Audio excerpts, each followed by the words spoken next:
പുതിയൊരു വീഡിയോയിലേക്ക് എല്ലാ കൂട്ടുകാർക്കും സ്വാഗതം. ഇന്നത്തേതൊരു വെയിറ്റ് ലോസ് കുക്കുംബർ ജ്യൂസാണ്. നമ്മുടെയൊക്കെ വീട്ടിൽ എപ്പോഴും കാണുന്ന ചേരുവകൾ കൊണ്ടാണ് കേട്ടോ ഇത് ചെയ്തേക്കുന്നത്.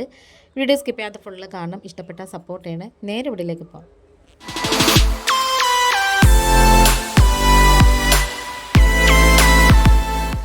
ഈ ഒരു ജ്യൂസ് ഉണ്ടാക്കാനായിട്ട് ഞാൻ ഒരു കുക്കുംബറാണ് കേട്ടോ എടുത്തേക്കുന്നത്.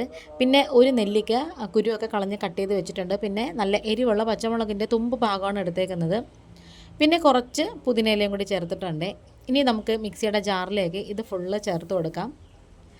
ഈ ഒരു പച്ചമുളകിന് പകരം ഒരു കാന്താരി വേണമെങ്കിലും എടുക്കാം. അത് പഴുത്തതോ പച്ചോ ഏതായാലും കുഴപ്പമില്ല. അതുപോലെ തന്നെ നെല്ലിക്കയ്ക്ക് പകരം ചെറുനാരങ്ങയുടെ ജ്യൂസ് വേണമെങ്കിലും ചേർക്കാം. പക്ഷേ നെല്ലിക്ക കുറച്ചുകൂടെ ഹെൽത്തിയാണ്. ഇതിനകത്ത് ഒരെണ്ണം മാറ്റി വെച്ചിട്ടുണ്ട്. ലാസ്റ്റ് ഗ്ലാസ് ഡെക്കറേഷൻ ചെയ്യാനാണ്. ആവശ്യത്തിനുള്ള ഉപ്പും കൂടി ചേർത്ത് കൊടുക്കാം. ഇതിലേക്ക് നമുക്ക് വേണമെങ്കിൽ കുറച്ച് ചാട്ട് മസാലയൊക്കെ വേണമെങ്കിലും ചേർക്കാം. പക്ഷേ അതിൻ്റെ ഒരു ടേസ്റ്റ് എല്ലാവർക്കും ഇഷ്ടപ്പെടണമെന്നില്ല. നമുക്ക് കുറച്ച് വെള്ളവും കൂടി ഒഴിച്ചിട്ട് മിക്സിയുടെ ജാറിലിട്ട് നന്നായിട്ട് അരച്ചെടുക്കാം. ഞാനിവിടെ ജ്യൂസിനൊക്കെ എപ്പോഴും പച്ചവെള്ളം കഴിവതും എടുക്കാറില്ല. ചൂടുവെള്ളം തിളപ്പിച്ചിട്ട് അത് നന്നായിട്ട് തണുപ്പിച്ച് അതാണ് കേട്ടോ എടുക്കുന്നത്. ഒന്നടിച്ചതിന് ശേഷം നമുക്ക് ബാക്കി വെള്ളവും കൂടി ഒഴിച്ചു കൊടുക്കാം. അത് കഴിഞ്ഞിട്ട് നമുക്കിത് നന്നായിട്ടൊന്ന് അരിച്ചെടുക്കാമേ.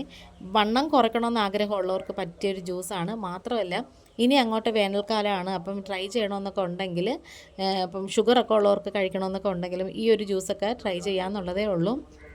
വെള്ളത്തിൻ്റെ കൺസിസ്റ്റൻസിയൊക്കെ നമ്മുടെ ആവശ്യത്തിന് എടുക്കാം. അപ്പോൾ ഈ ഒരു കുക്കുംബറിന് ഇത്രയും വെള്ളം ധാരാളമാണ്.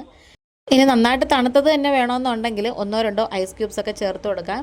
പിന്നെ കുറച്ച് സബ്ജ സീഡൊക്കെ ചേർക്കുകയാണെന്നുണ്ടെങ്കിൽ നമ്മുടെ ശരീരത്തിന് നല്ല തണുപ്പും കൂടെ കിട്ടുമേ. ഇനി നമുക്കൊരു വെള്ളരിക്കയൊക്കെ വെച്ചൊന്ന് അലങ്കരിച്ചൊക്കെ വെക്കാം. നല്ല ടേസ്റ്റാണ് കേട്ടോ അത്.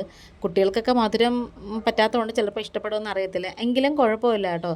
അപ്പോൾ നമ്മുടെ വീഡിയോ വൈൻഡപ്പ് ചെയ്യാറായി. ഇന്നിപ്പോൾ ഇത്രയേ ഉള്ളൂ. വീണ്ടും വരാം. Thanks for watching.